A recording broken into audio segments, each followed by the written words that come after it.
Hello guys, welcome to my channel. இன்னைக்கு நான் உங்களுக்கு ஒரு வித்தியாசமான ஒரு படம் கொண்டு வந்திருக்கேன். இந்த படம் வித்தியாசமா இருக்கிறத விட இந்த டைரக்டர் தான் இங்க அல்டிமேட். இவரோட வயசு என்ன தெரியுமா? 96 வயசுலயும் இந்த படத்தை பக்காவா எடுத்திருக்காரு. இந்த படத்தோட நேம் சிங்கீதம். இந்த படத்துக்கு ஏத்த மாதிரியே இந்த படத்துல பாடல்கள் தான் அதிகமா இருக்க போகுது.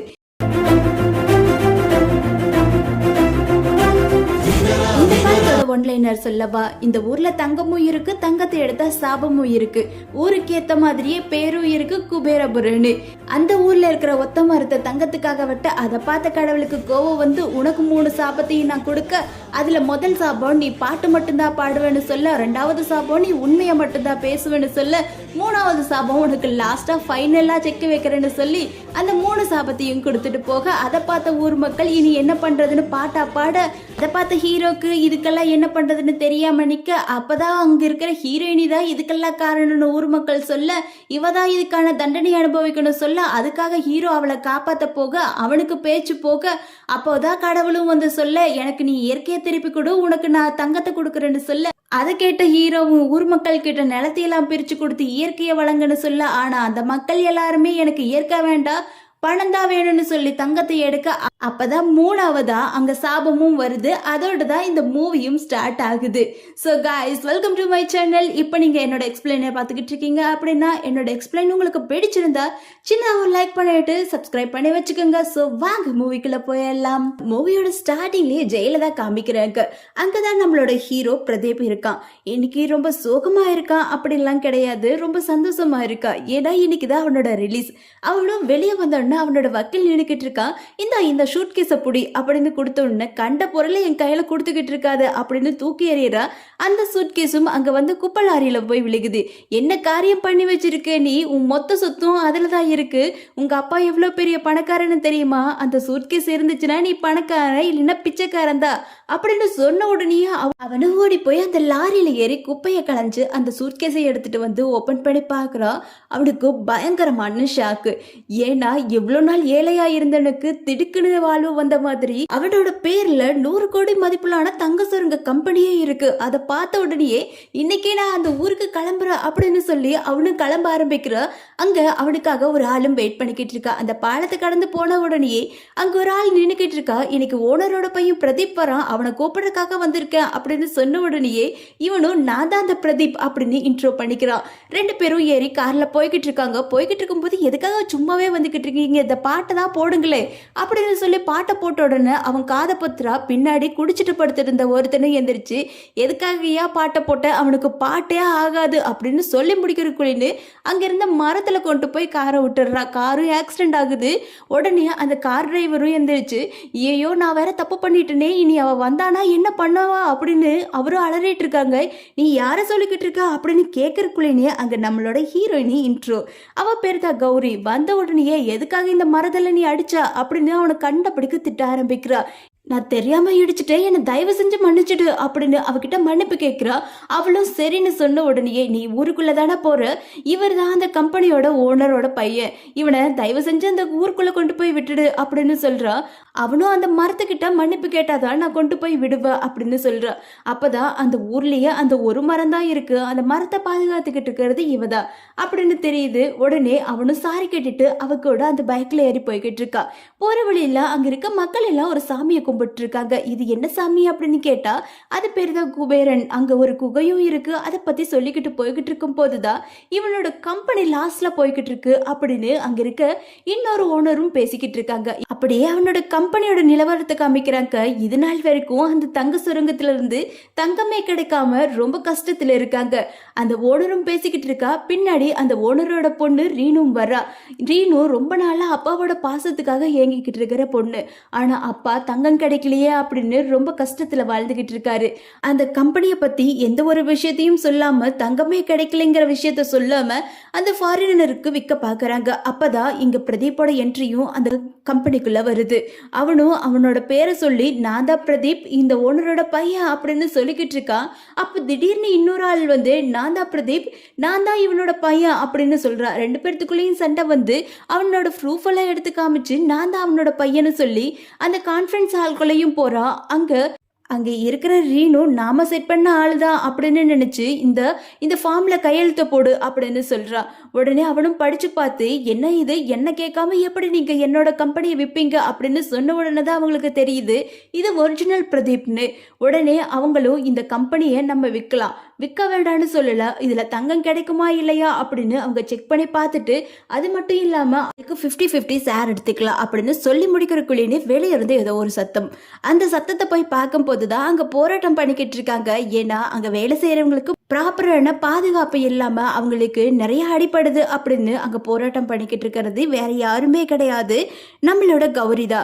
கௌரிதா இதுக்கு எல்லாத்தையும் தலைமை தாங்கி அங்க போராட்டம் பண்ணிக்கிட்டு இருக்கா. கௌரியோட அப்பா இங்க மேனேஜரா இருக்கிறனால சமாதானப்படுத்தி அப்படியே அனுப்பிச்சு விடுறா. அது மட்டும் இல்லாம ஹீரோவை பாத்துக்கிறது உன்னோட பொறுப்பு தான் அப்படின்னு ஹீரோவையும் அவனை அவளோட பைக்கில் ஏற்றி விடுறாங்க. ஆனால் நீ திரும்பி தான் உட்காரணும், எனக்கு பிடிக்காதவங்கெல்லாம் திரும்பி தான் உட்காரணும் அப்படின்னு சொல்லி அவனை திரும்பி உட்கார வச்சு ஊருக்குள்ளே கூட்டிகிட்டு போகிறான். ஊருக்குள்ளே போன உடனேயே நீ அங்கே இருக்கவங்க எல்லாத்துக்குமே பிரதீபை பற்றி தெரிஞ்சிருக்கு.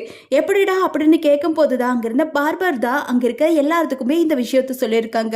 அங்கே ஒரு கர்ப்பிணி பெண்ணும் இருக்கா. அந்த கர்ப்பிணி பெண்ணை அங்கே இருக்கவங்க யாருக்குமே பிடிக்காது.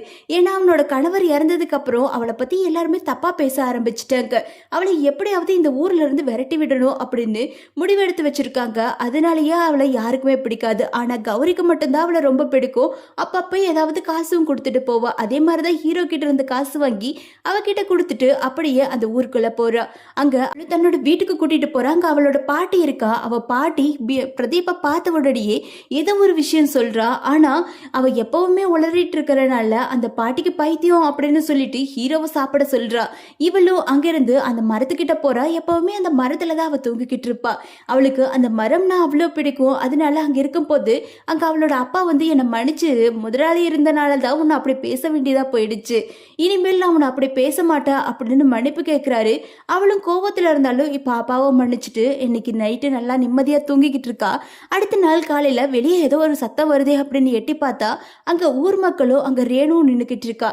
அங்க அந்த மரத்தை வெட்டுறதுக்காக எல்லாமே தயார் நிலையில இருக்குது. அதை பார்த்து கௌரியும் எதுக்காக இந்த மரத்தை வெட்டுறீங்க, இந்த ஊர்ல இருக்கிறது ஒரே ஒரு மரம் தான், இந்த மரத்தையும் நீங்க அழிச்சிட்டீங்கன்னா இந்த ஊர்ல ஒரு புல் பூண்டு மரம் எதுவுமே இருக்காது அப்படின்னு சண்டை போடுறா. ஆனா அங்கிருந்த ரேணு எப்படியாவது இந்த மரத்தை வெட்டியே ஆகணும் அப்படிங்கிற முடிவில் இருக்கா. ஏன்னா இந்த இடத்துலயாவது தங்கம் கிடைச்சிடும் அப்படின்னு அவ எதிர்பார்த்துக்கிட்டு இருக்கா.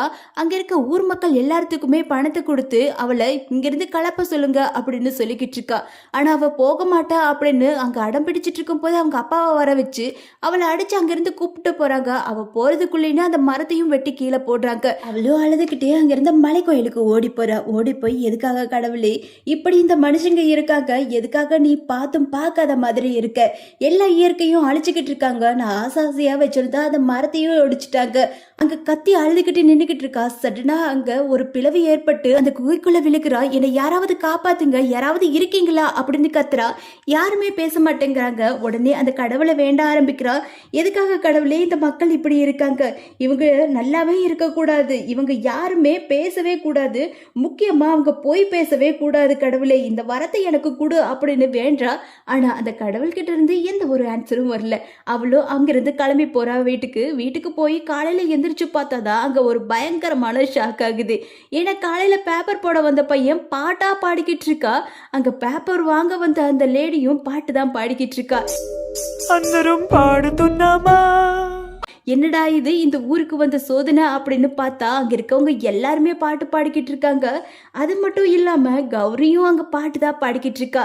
இப்போ அவங்களுக்கு பேச்சே வரதில்ல, பாடல் மட்டும்தான் வந்துகிட்டு இருக்கு. அப்படியே அந்த சங்கீதத்தோட அந்த கோயிலுக்கும் வராங்க.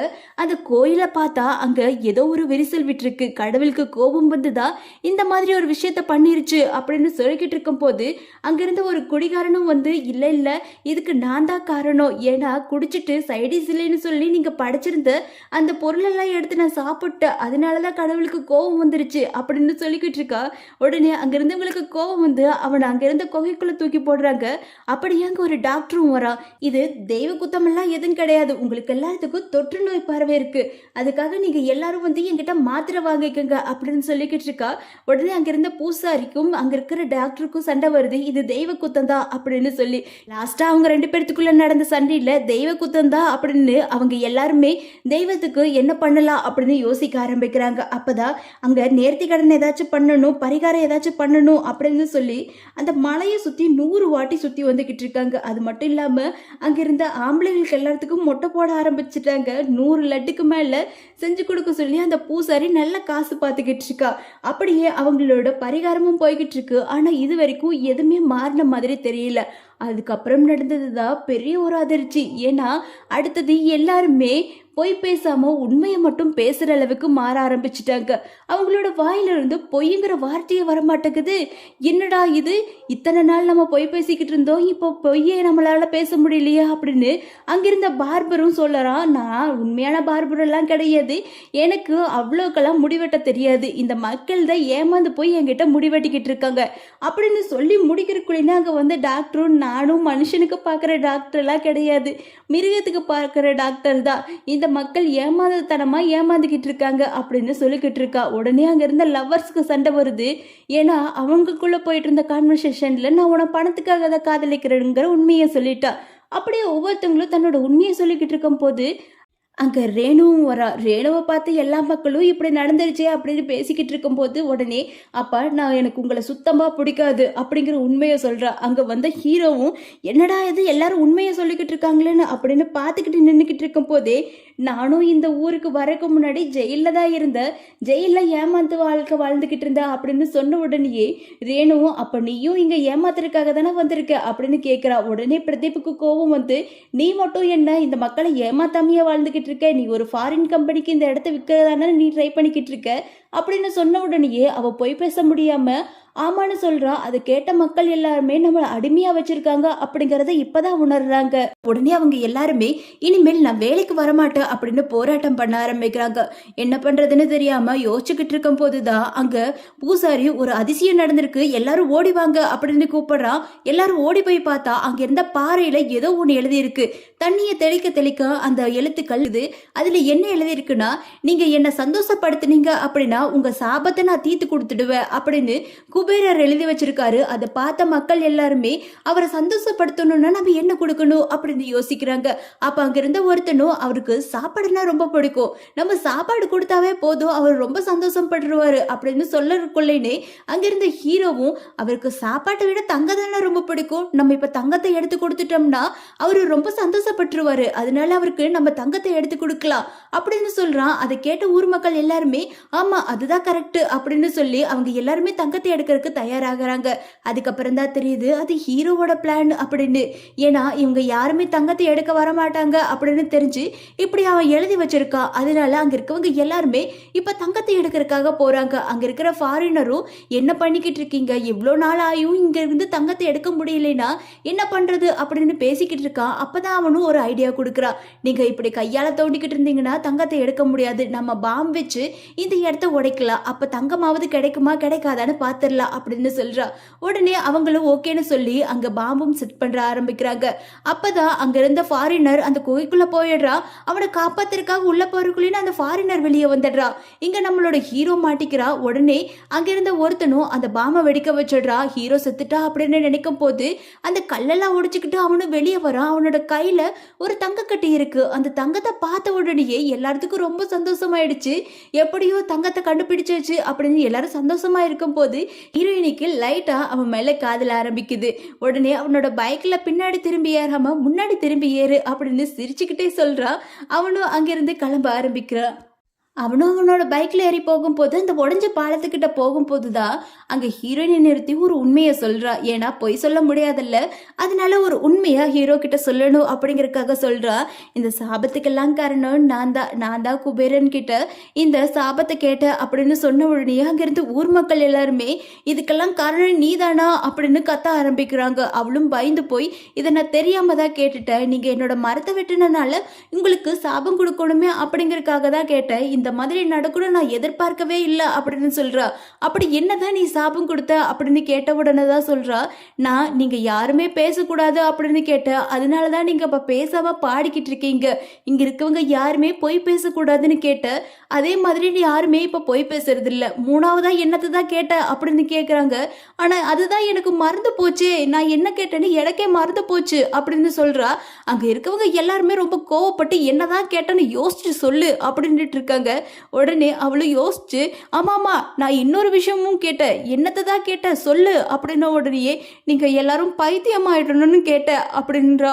எல்லாத்துக்கும் பயங்கர ஷாக்கு. என்ன சொல்ற நீ, எல்லாரும் நீ பைத்தியமாயிடுவோமா, நம்ம பைத்தியம் ஆகிறதுக்குள்ளேன்னு இது எப்படியாவது இந்த சாபத்தை நம்ம கிட்ட இருந்து போக்கி ஆகணும் அப்படின்னு எல்லாரும் வெறித்தனமா வேலை செய்ய ஆரம்பிக்கிறாங்க. அப்பதான் அங்க இருக்கவங்க எல்லாருமே அங்க புதுசான குகையை பாக்குறாங்க. இப்போ நீ இந்த குகைக்குள்ள தானே போய் அந்த வரத்தை கேட்ட, நீ மறுபடியும் அந்த குகைக்குள்ள போய் இந்த வரம் எல்லாம் எங்களுக்கு வேண்டாம், பழைய வாழ்க்கையை திருப்பி கொடு அப்படின்னு சொல்லி போய் வேண்டிக்கோ அப்படின்னு சொல்றான். ஆனா இவன் அந்த குகைக்குள்ள மறுபடியும் நான் தனியெல்லாம் போக மாட்டேன் அப்படின்னு சொல்றா. உடனே அங்க இருந்த ஹீரோவும், ஆமா அவ எப்படி அதுக்குள்ள தனியா போவா, இங்க இருக்க தைரியமான ஒரு ஆள் உள்ளதான் போகணும் அப்படின்னு, யார் தயாரா இருக்கீங்க உள்ள போக அப்படின்னு சொல்றா. ஆனா அங்க இருக்க ஒவ்வொருத்தனும் நீ போ அப்படின்னு ஒவ்வொருத்தனா காமிச்சிட்டு இருந்து கடைசியில ஹீரோவை போக சொல்றாங்க. ஹீரோவும், என்ன சொல்றீங்க நீங்க, நான் தானே உங்களை எல்லாத்தையும் போக சொன்னேன், என்னவே நீங்க போக சொல்றீங்க, எனக்கு பயமா இருக்கு, நான் எல்லாம் உள்ள போக மாட்டேன் அப்படின்னு சொல்றக்குள்ள அங்க இருக்கிறவங்க எல்லாரும் சேர்ந்து அந்த குகைக்குள்ள தள்ளி விட்டுறாங்க. அவன் உள்ள போன அடுத்த செகண்டே வெளியே வந்து விழுகிறான். அங்க உள்ள யாரும் என்ன பிடிச்சி வெளியே தள்ளிட்டாங்க அப்படின்னு கூட சொல்ல முடியாத அளவுக்கு அவனோட வாயில இருந்து ஸ்லோகன் மட்டும்தான் வருது. என்னடா இது, இங்கிருந்து ஒரு பாட்டி மட்டும்தானே ஸ்லோகன் பேசிட்டு இருந்துச்சு, இப்ப இவனும் பேச ஆரம்பிச்சுட்டானே, என்னதான் நீ சொல்ல வர அப்படின்னு துருவி துருவி கேட்டாலும் அவங்க கிட்ட இருந்து ஸ்லோகன் மட்டும்தான் வருது. உடனே அந்த மாட்டு டாக்டரும் அவனோட ஹாஸ்பிட்டலுக்கு எடுத்துட்டு போய் அவனுக்கு தெரிஞ்சதெல்லாம் பண்ணி அவனை காப்பாத்துறான். நைட்டு ஃபுல்லா அங்க கௌரி மட்டும்தான் அவனை பார்த்துக்கிட்டு இருக்கா. அவனை பார்த்துக்கிட்டு இருக்கும் போதுதான் அந்த பாட்டியும் அவனை சைட்ல நின்று பார்த்துக்கிட்டே இருக்கு. அப்படியே அந்த பாட்டியும் அங்கிருந்து போயிடுது. கொஞ்ச நேரத்துல அங்க ரேணுவும் வரா. ரேணு வந்து ஒரு பத்திரத்தை கொடுத்து இதுல நீ கையெழுத்து போடு அப்படின்னு சொல்றா. உடனே அவனும் அதை படிச்சும் கூட பார்க்காம கையெழுத்த தப்பா போட்டு வைக்கிறான். இதை பார்த்து அந்த ரேணுக்கும் பிரதீப்புக்கும் சண்டை வர ஆரம்பிக்குது. இவங்க ரெண்டு பேரும் சண்டை போட்டுட்டு இருக்கிறத பார்த்து கௌரியும் சண்டை போட ஆரம்பிக்கிறா. ரெண்டு பேரும் சண்டை போட்டுக்கிட்டு இருக்கும் போது சடனா யாரோ ஒருத்தவங்க வந்து பிரதீப்புக்கு சாக்கு முட்டையில போட்டு கட்டி எடுத்துட்டு போறாங்க. அதை பார்த்து கௌரியும் ரேணுவும் அவனை காப்பாத்துறதுக்காக அவன் பின்னாடியே ஓட ஆரம்பிக்கிறாங்க. அவனும் அங்க இருந்த ஒரு பாழடைஞ்ச குகைக்குள்ள கொண்டு போறாங்க. அந்த குகை வேற எதுவுமே இல்ல, தங்க சுரங்கம் தான். அங்க பழைய காலத்துல தங்கம் எடுத்துட்டு இருந்தாங்க, இப்ப தங்கம் எதுவும் இல்லை அப்படின்னு சொல்லி அது மூடப்பட்டிருக்கு. அந்த குகைக்குள்ள இன்னொரு மர்மமும் இருக்கு. அந்த குகையில பழங்காலமான ஆத்மாக்கள் அதுக்குள்ளதான் இருக்கு அப்படிங்கிற ஒரு கதையும் இருக்கு. அவங்களும் பயந்து பயந்து உள்ள போறாங்க. உள்ள போய் பார்த்தாதான் அவங்களுக்கு ஒரு பெரிய ஷாக்கே காத்துக்கிட்டு இருக்கு. ஏன்னா அந்த குடிகாரன் தான் அங்க நின்றுக்கிட்டு இருக்கா. அவன் தான் அவனை கடத்திட்டு வந்திருக்கா. உடனே ரேணுவும், எதுக்காகடா இவனை இங்க கடத்திட்டு வந்த அப்படின்னு திட்ட ஆரம்பிக்கும் போதுதான் அங்க கௌரிக்கு பெரிய ஷாக்கு. ஏன்னா அவங்க பாட்டியும் அங்கதான் நின்றுக்கிட்டு இருக்குது. எதுக்காக பாட்டி இப்படி இவனை கடத்திட்டு வந்தீங்க அப்படின்னு கேட்கிறா. ஆனா அவங்க ஸ்லோகன் மட்டும்தான் பேசுறாங்க. ரெண்டு பேரும் ஸ்லோகனை பேசிக்கிட்டு இருக்கும் போதுதான் கௌரிக்கு ஒரு விஷயம் தெரியுது. நீங்க ரெண்டு பேரும் மெதுவா அந்த ஸ்லோகனை சொல்லுங்களே அப்படின்னு கேட்கிறா. உடனே மெதுவா சொல்லும் போது, நீங்க எந்த பொருளை அழிச்சிங்களோ அந்த பொருளை மறுபடியும் உருவாக்குனீங்கன்னா உங்களோட சாபம் தீர்ந்து போயிடும் அப்படிங்கிறது தான் அந்த ஸ்லோகனுக்கான அர்த்தம். அதை கேட்ட உடனே அந்த பாட்டிக்கு ஏதோ ஒன்று ஞாபகம் வந்து எல்லாரும் இங்கே வாங்க அப்படின்னு கூட்டிகிட்டு போய் ஒரு ரத்த கரையை காமிக்கிறாங்க. இந்த கரை என்னன்னு தெரியுதா அப்படின்னு கேட்குறாங்க. இல்லை அப்படின்னு சொல்லும் போது தான் இந்த கதையை பற்றி நான் உங்ககிட்ட சொல்லியே ஆகணும் அப்படின்னு சொல்லி அந்த கதையும் சொல்கிறாங்க. இந்த ஊர் முதல்ல எப்படி தெரியுமா இருந்துச்சு, ஃபுல்லாக செல்வ செழிப்போட காடுகளும் மரங்களும்னு அப்படியே இயற்கை வளத்தோட அவ்வளோ நல்லா இருந்துச்சு. இந்த ஊரில் சைலஜாங்கிற ஒரு அம்மா இருந்தாங்க. அவங்க தான் இந்த ஊரையே கட்டி காப்பாற்றிக்கிட்டு இருந்தாங்க. அவங்க இருக்கிற வரைக்கும் இந்த ஊரு அப்படியே இயற்கையோட கொஞ்சம் விளையாடிக்கிட்டு இருந்துச்சு. அப்பதான் ரேணுவோட அப்பா இந்த ஊருக்குள்ள காலடி எடுத்து வச்சாரு. வச்சப்பவே அவருக்கு ஒரு கல்லு கிடைச்சிச்சு. அந்த கல்லை பார்த்ததுக்கு அப்புறம் தான் அது ஒரு தங்கம் அப்படின்னு அவருக்கு தெரிஞ்சிச்சு. உடனே ரேணுவோட அப்பா சைலஜம்மா கிட்ட வந்து, இங்க நிறைய தங்கம் இருக்கு, நம்ம தங்கத்தை எடுத்தோம் அப்படின்னா நம்ம மிகப்பெரிய கோடீஸ்வரங்களா மாறிடலாம் அப்படின்னு சொல்றாங்க. ஆனா சைலஜா அம்மாவும், நீங்க இயற்கையை நீங்க அழிச்சுதான் இங்க தங்கத்தை எடுக்க போறீங்க அப்படின்னா அப்படிப்பட்ட ஒரு விஷயமே வேண்டாம். இங்க இயற்கை அழிக்கப்பட்டுச்சு அப்படின்னா நம்ம நாடும் முன்னேறாது, அந்த இடங்களும் முன்னேறாம நம்ம ரொம்ப கஷ்டப்படுவோம், இயற்கையினை அழிக்கிறதுக்காக நான் விடவே மாட்டேன் அப்படின்னு சொல்றா. அவங்களும் அப்படியே அமைதியா இருக்காங்க. அப்பதான் சைலஜா அம்மாவுக்கு குழந்தை பிறக்கிறதுக்காக அங்கிருந்து சிட்டிக்கு போறாங்க. போன அந்த சமயத்துல சைலஜாவோட புருஷனும் இந்த இடத்த உங்களுக்கு நான் தர்றேன், ஆனா தங்கத்தை நம்ம சரிபாதியா பிரிச்சுக்கணும் அப்படின்னு சொல்லி அந்த மலைகளையும் அந்த காடுகளையும் அழிக்க ஆரம்பிக்கிறாங்க. கொஞ்ச நாள்ல அங்கிருந்து தங்கத்தையும் எடுக்க ஆரம்பிக்கிறாங்க. அந்த சமயத்துல தான் குழந்தை பெத்துக்கிட்டு சைலஜா அம்மாவும் அந்த ஊருக்குள்ள வந்து பார்த்தா அவங்களுக்கு மிகப்பெரிய சாக்கா இருக்கு. ஏன்னா அந்த மரங்கள் எல்லாமே அழிஞ்சு போய் அப்படியே ஒரு காடு மாதிரி இருக்கு. லாரிகளும் பைக்குன்ட்டு சுத்திக்கிட்டு இருக்கு. அதை பார்த்து கோவப்பட்டு அங்க வந்து கத்த ஆரம்பிக்கிறாங்க. எதுக்காக என்ன கேட்காம என்னோட ஊரை இவ்வளோ நாசம் பண்ணி வச்சிருக்கீங்க அப்படின்னு கத்தம் போதுதான் உங்களோட கணவர் தான் இதுக்கு பர்மிஷன் கொடுத்தாரு அப்படின்னு சொல்றா. உடனே திரும்பி பார்த்தா அவங்களோட கணவனும் நின்னுக்கிட்டு இருக்கா. நம்ம இப்ப மிகப்பெரிய கோடீஸ்வரங்களா ஆக போறோம், நீ அமைதியா இரு, இந்த மாதிரி நம்ம பணம் சம்பாரிச்சு நிறைய பேருக்கு உதவி செய்யலாம் அப்படின்னு சொல்றா. ஆனா அவ கேட்க மாட்டேன், மறுபடியும் இயற்கை தான் எனக்கு வேணும் அப்படின்னு சொல்லிக்கிட்டு இருக்கும் போதே ஒரு பழைய கட்டைக்கு மேலதான் நின்னுக்கிட்டு இருந்து அந்த கட்டை உடஞ்சு கீழே விழுந்து அந்த இடத்துலயே சைலஜா அம்மா இறந்து போறாங்க. அதுக்கப்புறம் அங்கிருந்து அவரோட கணவரும் இதுக்கு மேல நான் இந்த ஊர்ல இருக்க மாட்டேன், இந்த பாவம் செஞ்சதுக்காக தான் என்னோட மனைவி இறந்து போயிட்டா அப்படின்னு அந்த கை குழந்தைய தூக்கிட்டு அங்கிருந்து அந்த ஊரை விட்டு வெளியே வராங்க. அதுக்கப்புறம் இந்த ஊரு கொஞ்சம் கொஞ்சமா தன்னோட இயற்கையை எல்லாமே அழிச்சுக்கிட்டு கடைசியா இருந்த மரத்தையும் அழிச்சிருச்சு. அதனாலதான் இந்த கோயில்ல இந்த சாமிக்கு கோபம் வந்துடுச்சு அப்படிங்கிற விஷயத்தையும் சொல்றா. இனி நம்ம மறுபடியும் இயற்கையை உருவாக்கணும், அப்பதான் இந்த சாபம் நம்மளை விட்டு போகும் அப்படின்னு சொல்றா. அதை கேட்ட பிரதீப்பும் இந்த விஷயத்த நான் முடிச்சு காமிக்கிறேன், ரேணு உங்ககிட்ட இருக்கிற எல்லா பத்திரத்தையும் என்கிட்ட கொடு, இதை வச்சுதான் நம்மளோட சாபத்தை போக்கி ஆகணும் அப்படின்னு சொல்லி அவங்க கிட்ட இருக்கிற பத்திரத்தை எல்லாத்தையுமே அங்க இருக்க ஊர் மக்களுக்கு பிரிச்சு கொடுக்குறான். இதை வச்சு நீங்க இயற்கையை உருவாக்கணும், இங்க மரங்கள் நெடுங்க, இயற்கையை உருவாக்குங்க, நம்ம சாபம் தன்னால விலைக்கு போயிடும் அப்படின்னு சொல்றான். ஆனா அடுத்த நாள் காலையில வந்ததுக்கு அப்புறம் தான் அவனுக்கு ஒரு மிகப்பெரிய ஷாக்கு. என்னன்னா அவங்க மரத்தை வளர்க்காம மறுபடியும் தங்கத்தை எடுத்துட்டு இருக்காங்க. அதை பார்த்த பிரதீப்பும் எதுக்காக இப்படி பண்ணிக்கிட்டு இருக்கீங்க அப்படின்னு கேட்கும் போதுதான் எங்களுக்கு பாட்டோட வாழ்றது கூட ஓகேவா தான் தோணுது, ஆனா காசு இல்லாம வாழ்றத நினைச்சு பார்த்தாதான் எங்களுக்கு ஏதோ பயமா இருக்கு, அதனால எங்களுக்கு இந்த பாட்டோடையும் உண்மையை பேசி வாழ்றத நாங்களே இப்ப பழகிக்கிட்டோம், அதனால நாங்க காசுக்காக இந்த தங்கத்தை எல்லாம் எடுத்து விற்க போறோம் அப்படின்னு சொல்றா. இப்பதான் எங்க கிட்ட பத்திரம் எல்லாம் வந்துருச்சுல்ல, இனி இந்த நிலத்துல இருக்கிற ஒவ்வொரு தங்கமும் எங்களுக்கு தானே சொந்தம், அதனால நாங்களே இந்த தங்கத்தை எல்லாம் எடுத்து வித்துக்கிறோம் அப்படின்னு சொல்றா. அது கேட்ட பிரதீப்புக்கு பயங்கரமான ஷாக்கு. என்னடா மக்கள் இவங்க அப்படின்ட்டு இருக்கும் போதுதான் அங்க வந்து ரேணுவும் பரவாயில்ல உங்களோட இடத்துல இருக்கிற தங்கத்தை நீங்களே எடுத்துக்கங்க, ஆனா இந்த தங்கத்தெல்லாம் எங்க விற்பீங்க, யோசிச்சு பார்த்தீங்களா, எங்க விற்கணும்னு தெரியுமா, இங்க உங்க கையில இருக்கிற வரைக்கும் இந்த தங்கம்லாம் வெறும் கல் மட்டும்தான், என்னால மட்டும்தான் உங்க தங்கத்தை வித்து கொடுக்க முடியும், வேணும்னா நீங்க என்கிட்ட கொடுங்க, உங்களுக்கான காசை நான் கொடுக்குறேன் அப்படின்னு டீல் பேசி அந்த தங்கத்தை எல்லாம் அவ வாங்குறா. எப்படி அவளுக்கு ஒரு பிசினஸ் மைண்டு. பாவப்பட்ட அந்த பிரதீப்புக்கு பயங்கரமான கோபம் வருது. ஆனாலும் எதுவுமே பேச முடியாம அங்கிருந்து போயிடுறான். அப்பதான் அங்க இருக்கவங்க எல்லாருமே தங்கத்தை எடுக்கணும் அப்படிங்கறதுக்காக தங்கத்தை எடுத்துக்கிட்டு இருக்கும் போது அங்கிருந்து சின்ன பையங்கள்லாம் பக்கத்துல இருக்கிற அந்த குகைக்குள்ள நிறைய தங்கம் இருக்கும்ல, ஏன்னா ஆல்ரெடி அங்கிருந்து தங்கத்தை எடுத்திருக்காங்கல்ல, அப்போ நம்ம அந்த இடத்துக்கு போனோம்னா தங்கம் நம்மளுக்கு நிறைய கிடைக்கும் அப்படின்னு சொல்லி அங்க இருக்க சின்ன பையங்கள்லாம் அங்கிருந்து தங்கத்தை எடுக்கிறதுக்காக அந்த குகைக்குள்ள போய் அங்க ஒரு மண்வெட்டியால வெட்டும் போதுதான் அங்கிருந்து ஏதோ ஒரு விஷவாயு வெளியே பரவ ஆரம்பிக்குது. அந்த நிமிஷமே அந்த இடத்துல ஏதோ அதிர்வு வருது. ஆனா அங்க இருக்க மக்களுக்கு எதுவுமே ஆகல. அப்படியே தங்கத்தை வெட்டிக்கிட்டு இருக்கும் போது ரேணுகிட்ட அங்கிருந்த ஒரு பொம்பளையும் தங்கத்தை கொடுத்துட்டு காசு வாங்க வர்றா. அப்போ இந்தா என் பையன்கிட்ட கொடு அப்படின்னு சொல்றா. உடனே பையனை தொட்டு அந்த காசு கொடுக்கும் போது அந்த சின்ன குழந்தையும் தங்கமா மாறிடுது. அப்பதான் அந்த மூணாவது சபை அங்க ஆக்டிவ் ஆக ஆரம்பிக்குது. ஏன்னா ஒருத்தருக்கு ஒருத்தர் தொட்டுக்கிட்டா அங்க தங்கமா மாறிடுவாங்க. இதை பார்த்த மக்கள் எல்லாருமே பயந்து ஓடிக்கிட்டு இருக்கும் போது ஒருத்தருக்கு ஒருத்தர் தொட ஆரம்பிக்கிறாங்க. அங்க தங்கமாவும் மாறிக்கிட்டு இருக்காங்க. அதை பார்த்த மக்களும் எங்களுக்கு இனி தங்கமே வேண்டாம், என்னோட மக்கள் தான் வேணும் அப்படின்னு கடவுள்கிட்ட வேண்டி பாக்குறாங்க. ஆனா அப்பதான் அந்த ஊரை விட்டு வெளியே போனாதான் இந்த சாபம் நம்மளை விட்டு போகும் அப்படின்னு சொல்லி அந்த ஊரை விட்டு வெளியே போறதுக்காக ட்ரை பண்ணிக்கிட்டு இருக்கும் போது அங்கிருந்து பாலமும் உடைஞ்சிருக்கிறது அப்பதான் ஞாபகம் வருது. உடனே இப்ப எந்த வழியில போறது அப்படின்னு யோசிச்சுக்கிட்டு இருக்கும் போது அங்க பாலடைஞ்ச குகை இருக்கு, அந்த வழியா போனோம்னா இந்த ஊரை விட்டு வெளியே போயிடலாம் அங்க இருந்த ஒருத்தன்னு சொல்ல எல்லாரும் கிளம்ப போது அங்க ரேணுவோட அப்பா மனசாட்சியே எல்லாமே என்னோட தங்கத்தெல்லாம் இங்க வச்சுட்டு போங்க, தங்கத்தை எடுக்காம நீங்க வெளியே போங்க அப்படின்னு கத்துறான். அதை பார்த்த ரேணுவும், உங்களுக்கு இன்னுமே பாசம் வரல இல்ல, இன்னுமே உங்களுக்கு புத்தி வரல அப்படின்னா இந்த தங்கத்தை எல்லாம் நீங்களே வச்சுக்கோங்க அப்படின்னு அங்க இருக்கவங்க ஒவ்வொருத்தரும் தங்கத்தை கீழே போட்டுட்டு எல்லாரும் கிளம்பி போக ஆரம்பிக்கிறாங்க.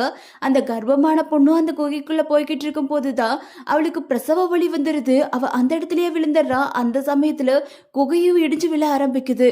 அப்போ அங்கிருந்து சின்ன பையங்க எல்லாரும் சேர்ந்து இந்த பொண்ணை காப்பாத்தணும்னு சொல்லி ஒருத்தருக்கு ஒருத்தர் தொட்டு அங்க ஒரு கேடைய மாதிரி உருவாக்குறாங்க. அதை பார்த்த மற்ற ஜனங்கள் எல்லாருமே இந்த சின்ன பையங்களுக்கு இருக்கிற அறிவு கூட நம்மளுக்கு இல்லையா அப்படின்னு சொல்லி ஒவ்வொருத்தங்களா அவங்கள தொட்டு அந்த கர்ப்பிணி பெண்ணை காப்பாத்தி அங்க குழந்தையும் பிறக்குது. அப்பதான் அங்க இருந்த பிரதீப்பும் மத்தவங்க எல்லாரும் கடவுள்கிட்ட வேண்டுறாங்க, எங்களுக்கு சாபத்தை போக்கிடுங்க, இந்த ஊரை நாங்க இயற்கையாவே மாத்திடுறோம், இதுக்கு மேல இந்த ஊர்ல இருந்து நாங்க தங்கத்தை எடுக்க மாட்டோம், இந்த ஊரே இயற்கையாவே தான் மாறப்போகுது, இந்த சாபத்தை மட்டும் எங்களுக்கு மாத்தி கொடுங்க அப்படின்னு கடவுள்கிட்ட வேண்டிட்டு இருக்கும் போதுதான் சடனா அங்க அந்த குகைக்குள்ள மழை பெய்ய ஆரம்பிக்குது. அந்த தங்கமா இருக்கிற ஒவ்வொருத்தர் மேலையும் படப்பட அவங்க மனுஷங்களா மாற ஆரம்பிக்கிறாங்க. அப்பதான் அந்த குழந்தையும் பிறக்குது. இப்போ அந்த குழந்தை பாட்டு பாடாம நார்மலா கத்துறத பார்த்து சாபமும் போயிடுது. மறுபடியும் அந்த ஊரை இயற்கையா மாத்துறதுக்கான வழிகள் எல்லாம் செஞ்சு அவங்க இயற்கையா வாழ்ந்துகிட்டு இருக்கும் போதுதான் இந்த விஷயத்தெல்லாம் தெரிஞ்சுக்கிட்டு அங்க மாஸ் என்ட்ரியா நம்ம விஜய் தேவர்கொண்டா வராரு. ஆனா அங்க வந்ததுக்கு அப்புறம் தான் அவருக்கு மிகப்பெரிய ஒரு ஷாக்கு. அங்க இருக்கிற செடியை பிடுங்கின உடனே சாபா அவருக்கு ஆக்டிவ் ஆகுது. இந்த டைம் மத்த மாதிரி சாபம் இல்லாம வேற லெவல்ல ஒரு சாபம், நீ இந்த ஊருக்குள்ள இருக்கிற வரைக்கும் டான்ஸ் ஆடிக்கிட்டே தான் இருப்ப அப்படின்னு. அவனும் ஆடிக்கிட்டே இருக்கான். இந்த சாபத்தை எப்படி போக்குறது அப்படின்னு கேட்கும் போது, நீ இந்த ஊரை விட்டு வெளியே போனாதான் போகும்னு சொல்றாங்க. அதே மாதிரி அவன் ஆடிக்கிட்டே அந்த ஊரை விட்டு வெளியே போயிடுறான். அதுக்கப்புறம் அந்த ஊர் ரொம்ப இயற்கையா மாறிடுச்சு. ரொம்ப இயற்கையான சந்தோஷமான ஒரு வாழ்க்கையோட சேர்ந்து இந்த படமும் முடிஞ்சிருச்சு. இந்த படத்தோட கதையும் இந்த படத்தோட விஷுவலும் ரொம்ப நல்லா இருக்கு. இந்த படத்தை ஓடிடிலையும் ரிலீஸ் பண்ணியிருக்காங்க. உங்களால முடிஞ்சிச்சுன்னா ஓடிடியில் போய் பாருங்க. இந்த படம் பார்க்கறதுக்கு ரொம்ப நல்லா இருக்கு. உங்களுக்கு பெட்டரான ஃபீலிங்கை கொடுக்கும். அப்படியே இந்த மூவியில் ஏதாவது நான் சொதப்பி இருந்தேன்னா கொஞ்சம் மன்னிச்சு விட்டுடுங்க. இந்த வீடியோ உங்களுக்கு பிடிச்சிருந்தா சின்னதாக லைக் பண்ணிட்டு சப்ஸ்கிரைப் பண்ணி வச்சுக்கோங்க.